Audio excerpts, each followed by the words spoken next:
Ronnie Whitman, and welcome to my podcast. Today I'm going to talk about my second book, Love Across Time. Love Across Time picks up where Rebecca, who used to be Elizabeth, goes to a private investigator after having dreams of her past life, of the love she used to have with Robert, who she learned was now Marco, who lives in England and has a grandmother who comes from a family of powerful psychics who connected with Rebecca and in turn helped her connect with Marco. With the information she received from her dreams and meetings with psychics, she learned enough about Marco that she felt was enough to hire a private investigator to try and find him to prove to herself he is real. But how does she explain this to the private investigator? Does she tell him the truth or does she lie? As Rebecca leaves the private investigator's office, she reflects on her life, going back to her childhood, how her life experiences brought her to where she is now, which is where her story picks up. The story goes from Rebecca's childhood to Marco's childhood, how different their lives are, and this continues throughout their lives to when they connect in their dreams. In this story, I introduced the idea of spirituality, psychic abilities, paranormal, past lives, reincarnation, God, and the spiritual realm.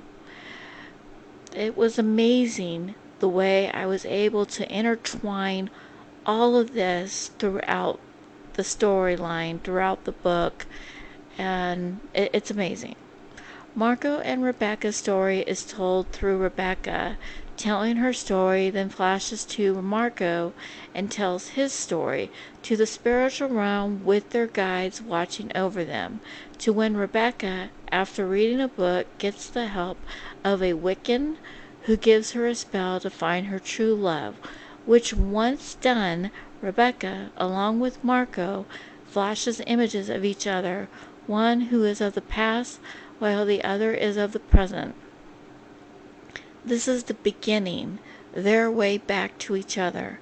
In order for this to happen, they need to right the wrong they did in their past lives. Karma. With everything, they both spiral out of control.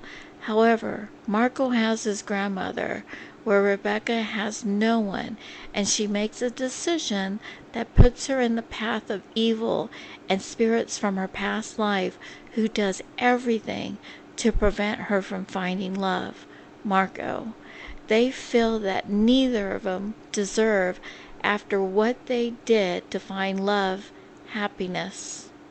Throughout everything they go through, will they find their way back to each other, or will their contract written in gold be put in jeopardy, broken for all time? So, that is pretty much the synopsis of Book 2, Love Across Time.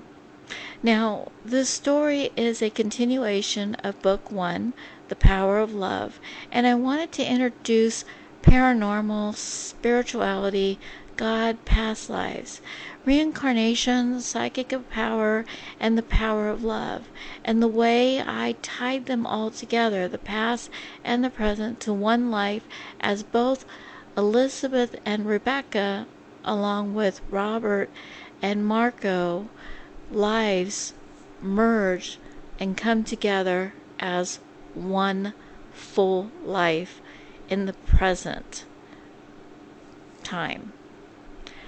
I took parts of my own life and created this amazing love story that every woman once in their lives wished they could find. I, a woman alone who never truly found love, created a type of fantasy story about two people from the beginning of their first lives found a love, a bond so powerful that one magical creature created a special contract that was written in gold, an element that, although melted, never dies, disappears, instead forms an attachment to whatever it melts into. a permanent place until one forcibly removes it. So, in this you will learn more in Book 5, The Love of a Druid Priestess, which is far off in the future. Anyways, thank you again for listening to my podcast. Next, I'm going to put together my third book, A Highlander's Love. Again, please check out the link in the description with connecting you to my website, and also will direct you to where you can pick up my book on Amazon. Thank you very much and have a great day.